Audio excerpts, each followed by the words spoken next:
Martin Luther King Center. Amen. So we're going to try to share a little bit of what we do with y'all, and we hope you enjoy. Oh, before we start, let me do this, because I don't want to leave out Lascivious DJ Broyles on keyboard.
You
For Sojourn to the Past, which is a 10-day interactive history experience for high school students. She has been featured in People Magazine, Newsweek, the BBC, the CBC, and CNN, the History Channel, the Today Show, and numerous other media outlets. Everyone, I want you to warm up your hands, and let's give Miss Minnie Brown a round of applause. Miss Minnijean Brown-Trickey.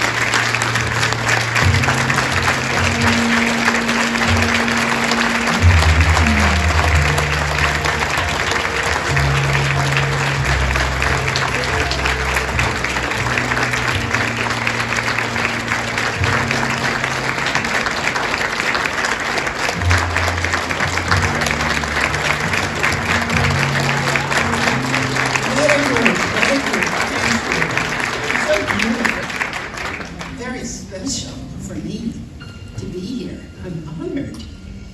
Wow, looking good, y'all. Truly, I'll just talk. Let me just say that there are two specific groups who kind of know the story of the desegregation in Little Rock, which was 67 years ago. Practically the Middle Ages. And that's people who are old enough to watch the six o'clock news every night. And those kids around the world who find this story inspiring, even today. I get boxes of letters, hundreds of emails. Truth is, people, kids outside your country know more about this story than I was once at the most expensive liberal arts college in the United States. I won't name names. And I asked who had heard of Little Rock desegregation crisis, and no hands raised. They said, you need to get your money back. So we are lax in telling this story, as well as many other stories. But I interact with young people as both that gorgeous young woman who entered Central High School and this 83-year-old grandmother, and I exist in both entities. So we're gonna try to do this on a very relaxed way, because I hate standing in front of people doing a speech. And because you're so beautiful and so varied, I want it to be like a conversation.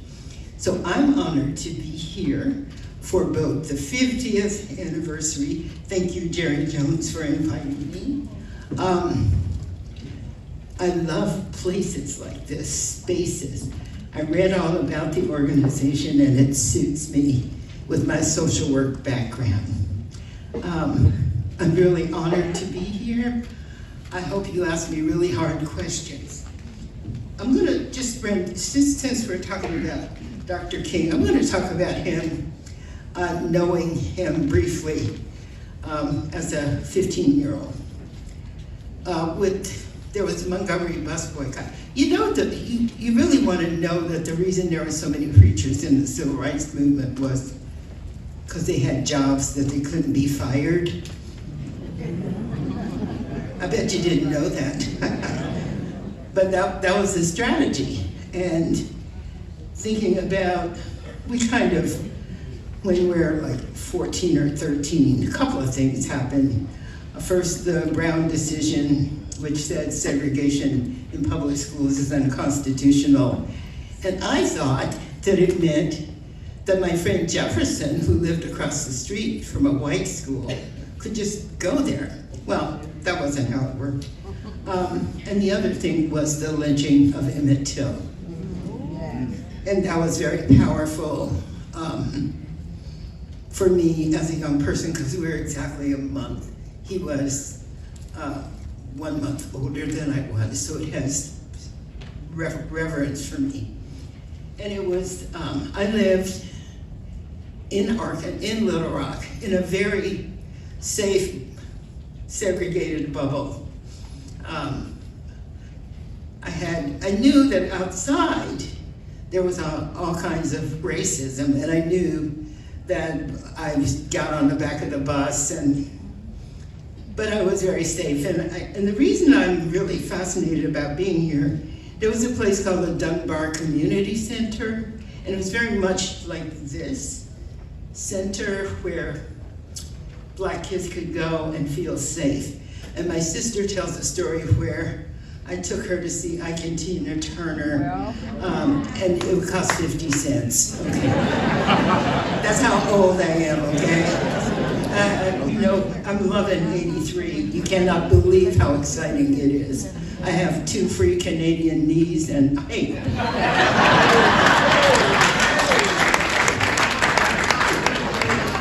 So I'm happy, okay? I'm very happy. But I mean, don't raise your hand, but I know there are people in this room who sat at 6 o'clock with their families to watch the Little Rock desegregation crisis evolve. It was so dramatic that when I look at it now, I'm going, was I there? Really? But I really like the story, because it's about kids. And most of the time, the people who are so-called leading us don't deserve it, by the way. No pun intended. But I want young people to know that the Little Rock Nine were ordinary kids and weren't very special, and we volunteered to go to Central High School. And it was precisely the opposition that made it historic, okay? So all these oppositions to history, to truth, is because it's true, okay? So when our society, or your society, says, well, we never had mob violence before, I can tell you, no, we have had it. And I have a personal experience with it, okay. But I want to tell you that watching people in a mob, mindless, saying all kinds of horrible things that were very shocking. They transformed me, because I have become a peace activist for the entirety of my life, because I said, no person, no, I cannot be persuaded to lose my mind like that. So the reason we don't want to tell that history is because a lot of it is shameful. Yes, it is. So I was in Miami, actually, and this person said, did you ever meet any of the people who terrorized you? And I said, I don't know, there were 2,000 of them. White people all look the same to me. It was a joke, but you know, sometimes you gotta be funny. Sometimes you've gotta turn these moments into power and strength. And so I personally don't like old people, you know. I mostly hang out with young people. Yeah, it's true. I'm telling the truth. No, I'm not, but it sounds like it could be true. But I do spend time with young people. So I spent time in Cape Town, they know the story. Belfast, different parts of regular Ireland, England, 49 of the American states, 5 of the Canadian provinces, and I spent 3 weeks in New Zealand in June. And they treat me like I'm Beyonce or something. The cripple Beyonce. But okay, enough about me. I'll talk about Dr. King. When he was 26 and everybody came to see those Little Rock kids, okay? We were hot. It was a big deal. And he kind of came through and we met him. And guess what? We thought he was cute, okay? This is, what I'm talking about is a regular person. Always we have to see these people who have been designated heroic as ordinary people. He also sent irate letters to President Eisenhower when we were barred from the school by the Arkansas National Guard. And if you don't know the story, just Google me, it'll be fine. And then he also went to Ernie Green's graduation. Ernest Green was the first Black boy to graduate from Central. So he went to Ernie's graduation, and the story, the way they tell the story, especially in the Disney movie called the Ernest Green story, is when they called his name, nobody clapped, except his mom, his grandfather, and Dr. King. So much later, in a moment with Mrs. King, she said, "Oh, you inspired us so much." And I was so flabbergasted. Mrs. Coretta King is saying, "We inspired them." Later, as I met civil rights people who are icons, they all said that it was the Little Rock Nine that inspired them, and I was very happy. And I'll tell you why, young people. Because we were the first Black kids on television who were not part of the Little Rascals.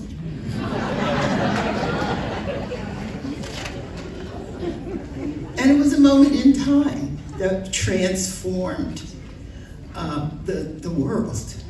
And I know it transformed the world because I have letters from around the world, and I appear around the world, and they hold that story. It resonates, and they say that it inspired some of their activism. So we need this story for our young people.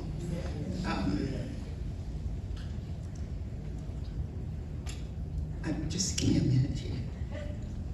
So I want us to remember Dr. King as an ordinary person who did extraordinary things. And I want us to remember that a lot of the people we hold dear who have passed away, and you know, we're going fast. The Little Rock Nine are now Little Rock 7. Somebody told me that somebody met Thelma Mother Shed Ware. You did, right?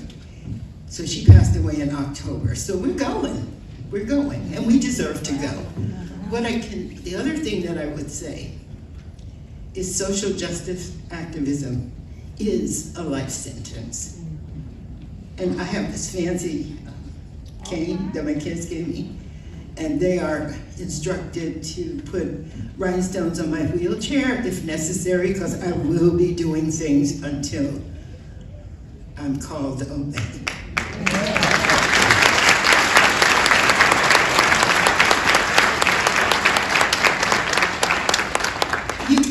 You are so beautiful.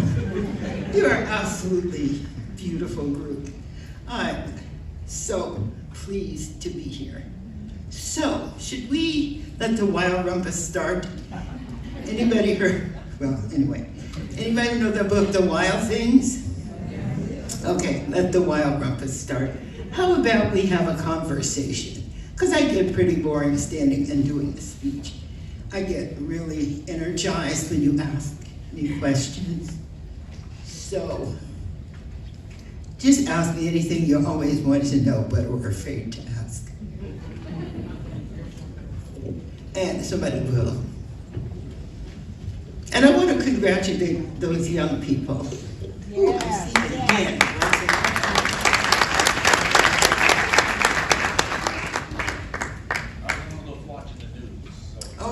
Oh, he's admitting. Hold on, here I come. You know, just on an everyday basis. Wait for the mic. Hold on, he can't hear you. I said I was one of the ones watching on television. Just on an everyday basis, how hard was it for you to study under those circumstances? I didn't learn a thing, let me tell you.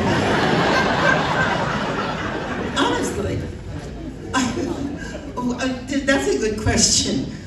But I got into trouble really early by raising my hand in history class because the history book that they had said that slavery was good for Black people and they learned skills that they're done even in last year. Nothing really has changed, but anyway. And I was so good and the masters were kind. And I raised my hand because we're in school, right, questions. And I asked, I said, this is not what I learned about slavery.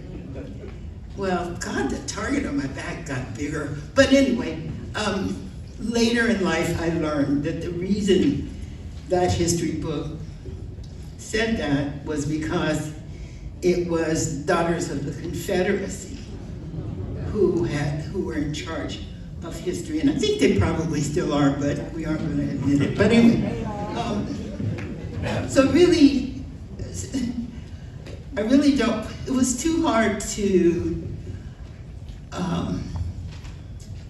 so I used to read a lot, and in regular life, my mom would say I had to go to bed, but once I was in Central, she let me read as long as I wanted to, because she knew that that was what soothed me and was okay for me. But I honestly, later, I had a French class, and I can't tell you how bad French with a Southern accent is. Parlez-vous français? Whatever. So yeah, good question.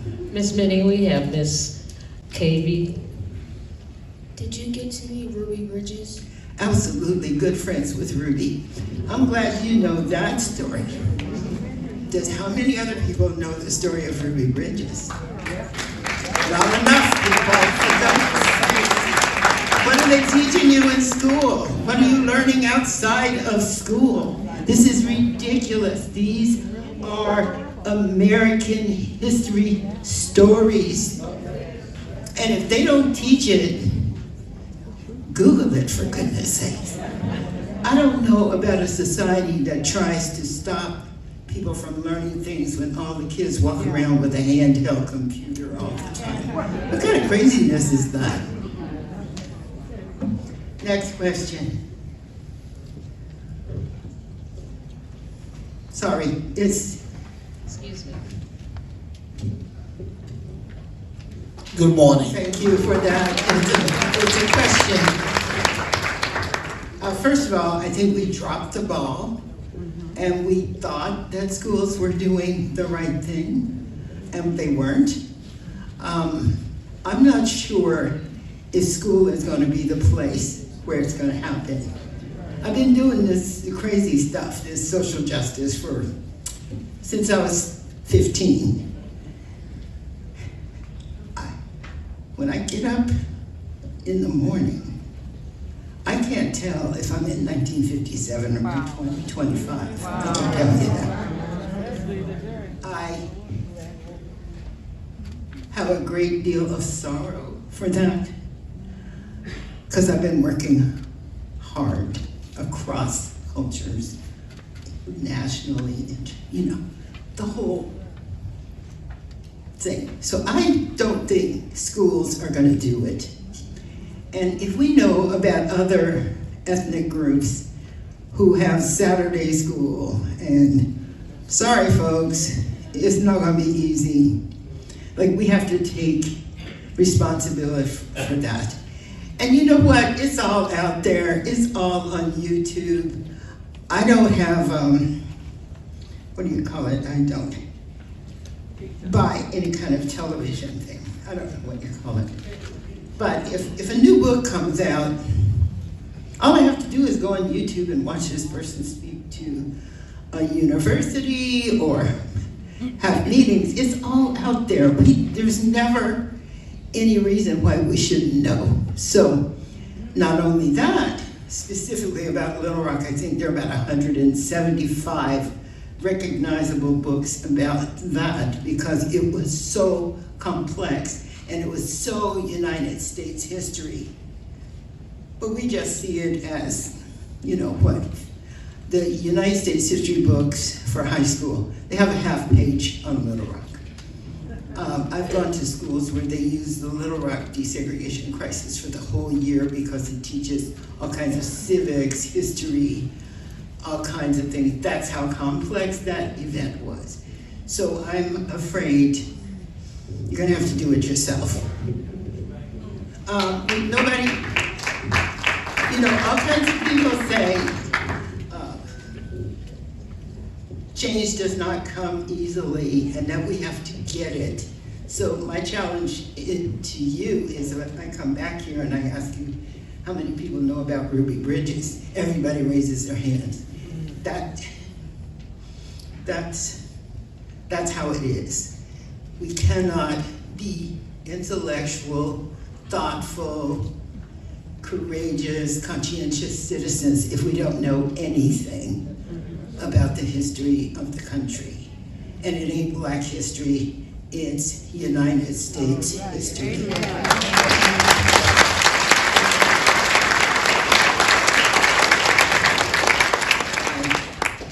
Thank you for being here today. I will say this, in the past, we had a Black History Showdown, so we actually had our own game show locally, and we were able to learn. But I guess I would speak to this part of you that I want to know, what did they say to convince you? I know that we don't often live with regrets, but I do work in public education, and we spoke to the brown-faced women that were at the elementary schools when we got there, and then somehow they kind of dissipated. So I guess I would ask you two questions. One is, what did they say to really just make you, to convince you to do it? And then number two, what did you hope to gain as a result of participating? Well, it came on, I think the NAACP did injunctions and all that to get Little Rock School Board to move, and they submitted a number of plans which I didn't really care about because I didn't know, and I was 14 and 15, and who knows about those things. But it came on the intercom at my Black high school. If you're interested in going to Central, sign this paper. And I did. And that's how easy it is to do things. That's how non-heroic it is to do things. That's how one step changes things. So nobody persuaded me. I skipped home, said to my mom, I signed up to go to Central, and she said, what mothers say, we'll see. So yeah, nobody persuaded me, and nobody selected me. And that's the truth of all of us. We all just signed that sheet and said, okay. So any number of Black kids did sign the sheet to go to Central, but they had meetings in the summer with the kids and said, well, if you come, you can't participate in any activities, can't be in any clubs, no sports, no nothing. And I thought, I'm smart, I'm talented, that's gonna be over in a couple of weeks. Because I didn't know. But so many kids, you couldn't obviously get a band scholarship if you couldn't be in band, and you couldn't be in sports. And so people said no. And on the September 3rd, I think, 9 kids showed up. And that's, the media just called us the Little Rock Nine. Actually, it was 10, but one girl who was now 1 of 9 wasn't there, and another girl whose father was told, I saw your daughter, you're gonna lose your job. So she couldn't come back, so yeah, nobody. But then you have to have support because the governor puts Arkansas National Guard around the school and says you can't come in, and the mob is screaming, kill him, and you just go home. And then of course the NAACP has to come in to do the work, and our lawyers were Thurgood Marshall, where's the Thurgood? Oh my God, Thurgood was so sweet. We called him the ultimate teddy bear. And if you don't know who Thurgood Marshall is, sorry, that's too bad.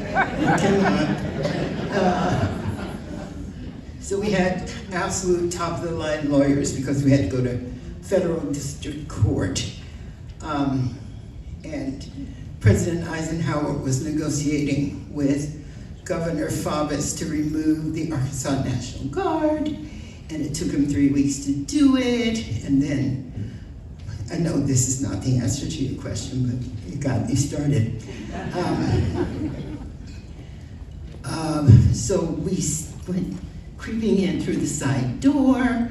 The mob heard we were in there, and they were gonna storm the school, and they were beating up reporters, and it was going all over the world. And I don't know whether Eisenhower cared about the Little Rock Nine or if he cared about the Cold War, but he comes in and sends 101st Airborne to disperse the mob and take us into school. So, I forgot what the question was, but I think it might have been answered. So nobody told me to go, and What did you hope to gain from? first of all, Central was called the most beautiful high school in America, okay? And it was 7 blocks from where I lived, which meant that my 2 best friends and I, we could walk. Oh, our reasons were really highfalutin. We were like, want to walk, new school, why not? Yeah. What people say, oh, you were so brave. No bravery there. Just kids. And that's reasonable. And we have to think reasonable. Things aren't nearly that complicated. We don't have to make them complicated. We can decide to go to Central because it's close, because it's the most beautiful high school in America, and why not? And then, when we get there, we find out, oh my God, they would rather kill us than let us go into school. Then you find out, oh, this is serious. And that's when the rod comes up in your back and you say, you're not chasing me away. Because there would not have been.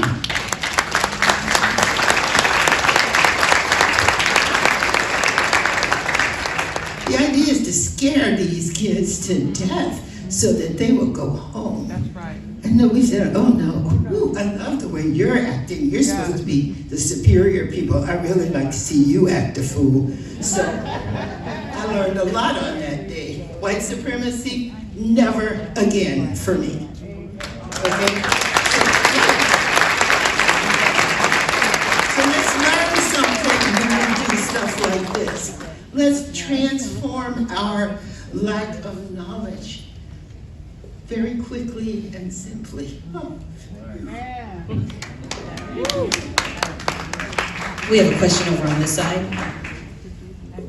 Miss Minnijean, first of all, let me say to you, earlier you said that you were just ordinary, but let me say to you, Miss Minnijean, you are extraordinary.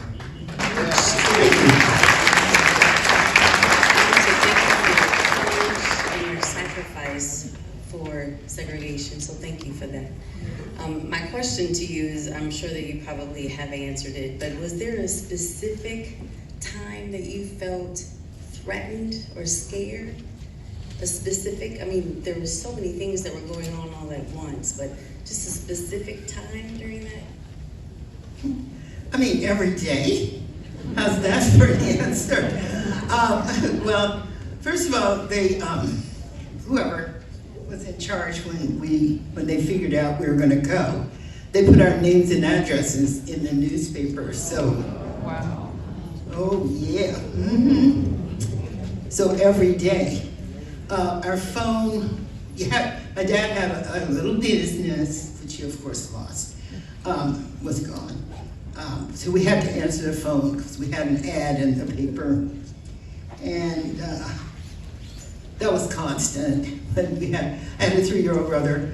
The little kids, I was the oldest and just much in charge. The little kids were not to answer the phone, but I don't know, back in the day, little kids really liked to answer the phone.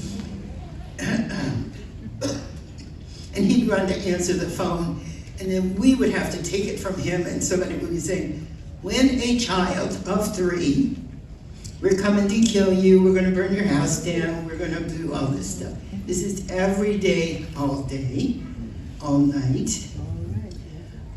Couldn't go anywhere because they knew our cars. So my uncle loaned me his car that wasn't so identifiable, so I could drive the rest of my friends who were of the 9 around.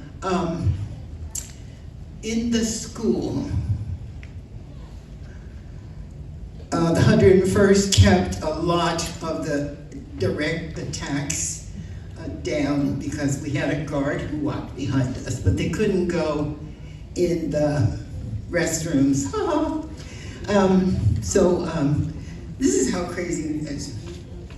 An Arkansas National Guard, this is about 10 years ago, who was actually he was dying of cancer, and so he said he had to speak up, that he had not been able to speak up before because he would have been harassed, that he stopped 5 girls from putting my head in the toilet. So I mean, it was like stuff like this, getting kicked down steps, dropping acid down from the 3rd floor, getting holes in our clothes.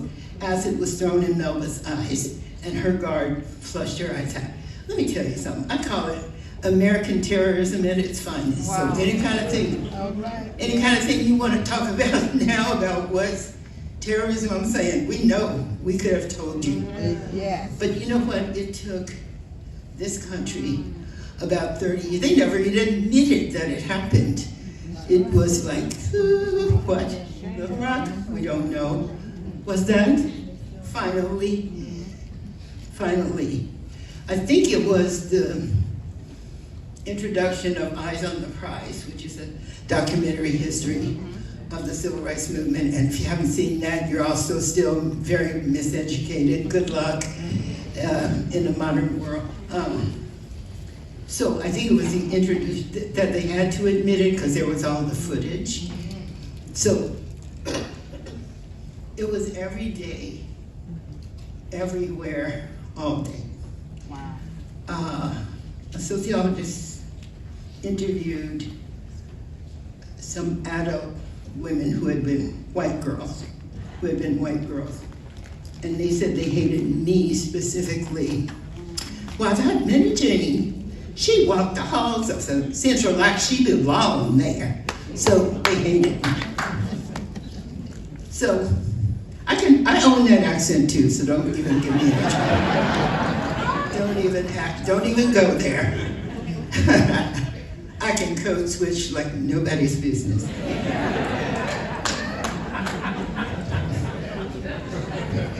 You're laughing, it's true. Next question. Hi. Over our winter break, I was able to visit Little Rock High School and see the statue at the Capitol building. Statues. And your quote there from Gandhi, I'm wondering, did you know that quote when you were 15 and this started? Or is that something that you learned later on that just kind of echoed what you were able to do? Yeah, thank you, good question. Statues at the Capitol. I'm going to talk briefly about the statues. The artists, their statues, they're not on horses. They're not up there. They're not Confederate, okay? And the artists, the husband and wife team, put them on the ground, and so they're outside the governor's window. First Capitol statues on first statues, civil rights statues on a Capitol. But kids, they're on the ground and they're for the people, so kids can put their arms in the arms of the 9 and they put Santa hats and teddy bears at Christmas time. And so I'm really proud of the statues, and no, I did not know that expression until much later in my life, because I am an American, I am miseducated, and I certainly didn't know anything about India or Gandhi, because nobody taught me. So those were things that I learned in my life, and I felt that is perfect. I do what I can. Ms. Minnijean, it's been an honor. We have one more question from you, coming from Aubrey Barnes. We're just getting wound up, come on. Hi, yeah, good morning. There were a couple things that you said that I resonated with as someone who worked in education in a traditional sense for 10 years and kind of left in a traditional sense just because there was a disalignment with my philosophy of education and other things and all that. But you said that you noticed a lot of things not change, when we kind of juxtapose it to now, as well as kind of saying that education, you believe that it happens more effectively outside the schools. And just coming from yourself, I have ideas of what those factors are, but from yourself, someone who has much more experience, what do you think those factors are of why we don't change and all that on an educational standpoint? Oh. Well, the other mythology about your country is so powerful that there's no space for truth. I was I lived in the Jim Crow South, and I knew all the pledges and anthems and told I lived in the best place in the world. Everybody wanted to be here, and the stuff we're still saying now. And I didn't have any way of contradicting that or not believing it. It was only September 3rd, 1957 I found out, right? Yeah, we should find out before that there is a world outside and people love where they live, and but this sort of closed off thing is part of the problem. How do we prepare young people for living in a world if we keep keeping this sort of silo of misinformation that we're so addicted to? What happens? What happens? How do you hang out with people? How do you... So one of the things with my own children, I didn't want them to grow up dumb like me. So I made sure that we were in spaces where they would have interactions with different cultural other kids. And because I had 6 kids, never fewer than 12 people in the house at any given time. Could be more than that most of the time. But the kids who were of immigrant, they liked, their parents liked for them to be at our house because they said they were safe there. And I used to listen to kids, Asian girls who were saying, you don't have to be smart, all you have to do is be quiet because they'll give you good grades. So they could list all the stereotypes that they were living with every day. Our kids are much smarter than we think they are. Yeah. And we really should pay attention. But that sojourn to the past thing of I think we've taken about 15,000 kids to 10-day interactive history. It's too expensive to do that now, and plus we're all dead, okay? Like so many people have passed away. So we're now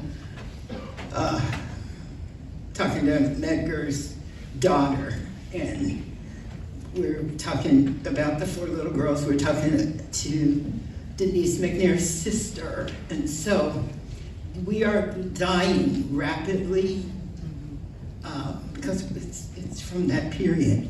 But that was an amazing thing, to the point that if I'd speak at a college, some professor would say, oh yeah, we have somebody who knows you. They went on this sojourn, whatever, I don't know what you call it. But they're activists, they are making a difference. So we can.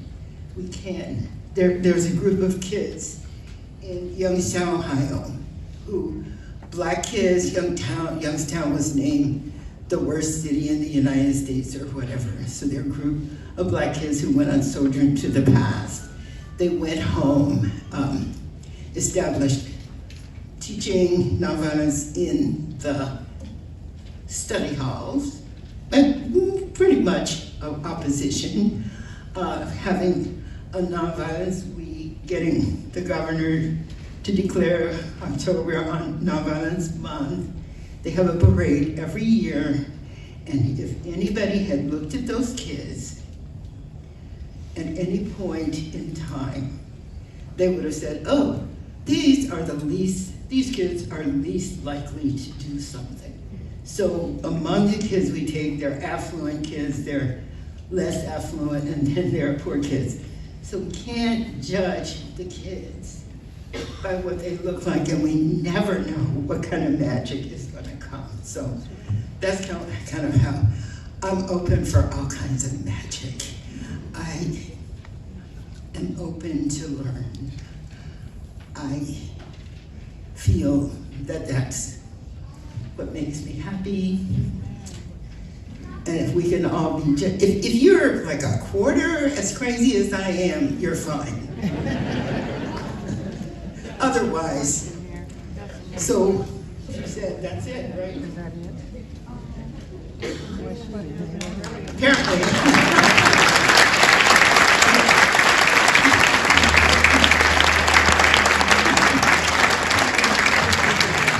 The problem is, once we get wound up, we have to stop, right?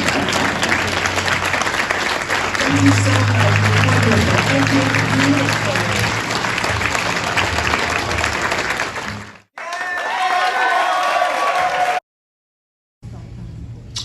It's very difficult to share words about our griot, Nate Lawrence.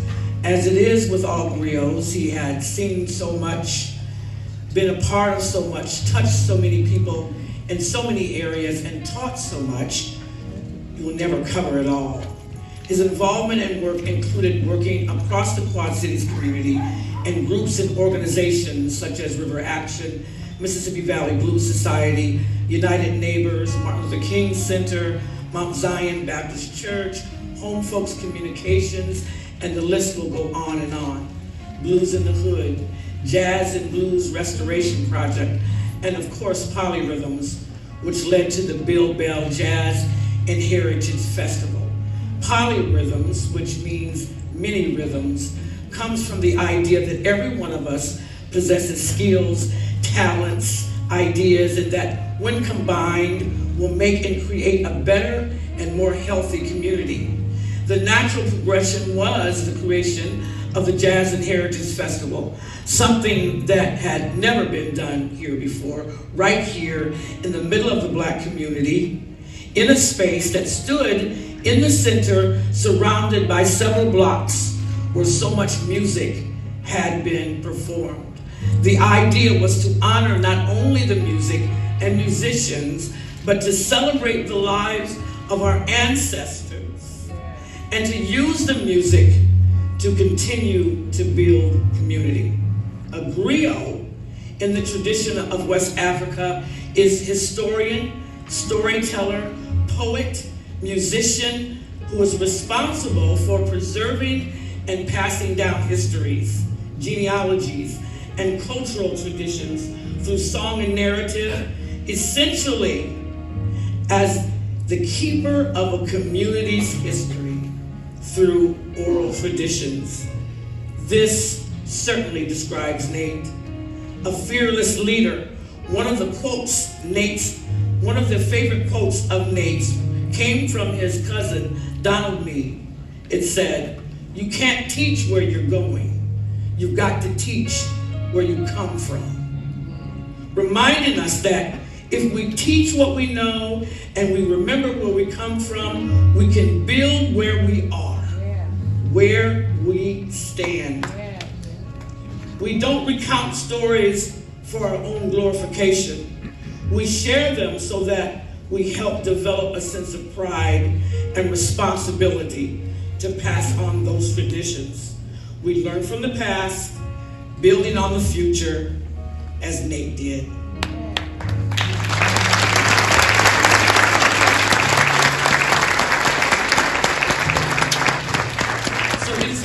honor to present the 2025 Martin Luther King Center I Have a Dream Award to the family of Nate Lawrence. I would like to invite Ms. Tiffany Campbell, his niece, up to receive the award. All right.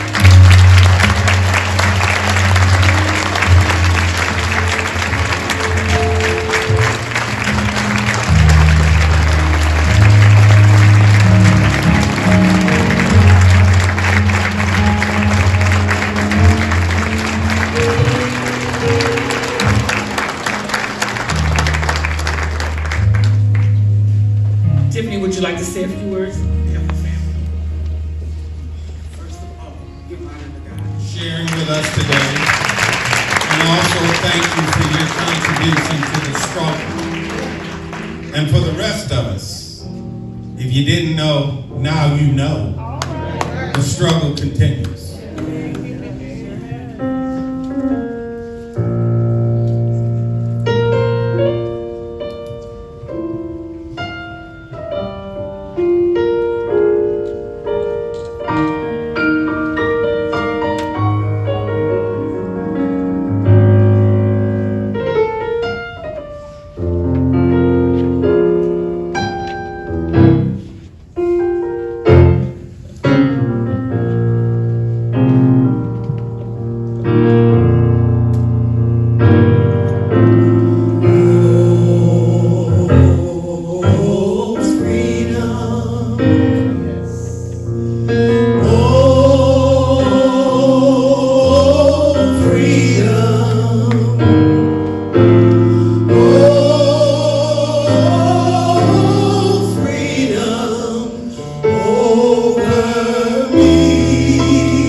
Dream he had took him way all over the world.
This will be the day.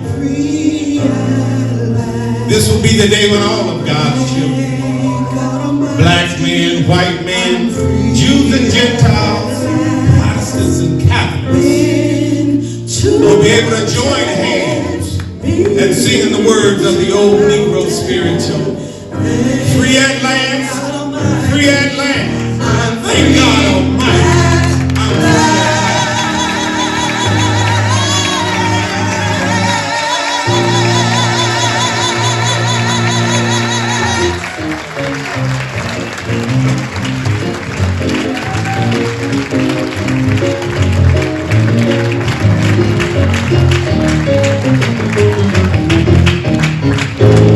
For every mountain you brought me over, for every trial you've seen me through, for every blessing, hallelujah, for this I give you praise.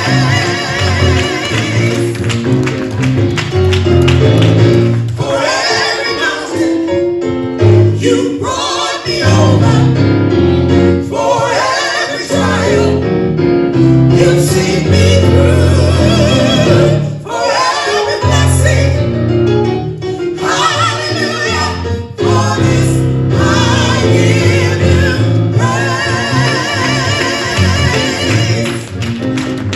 I give you praise.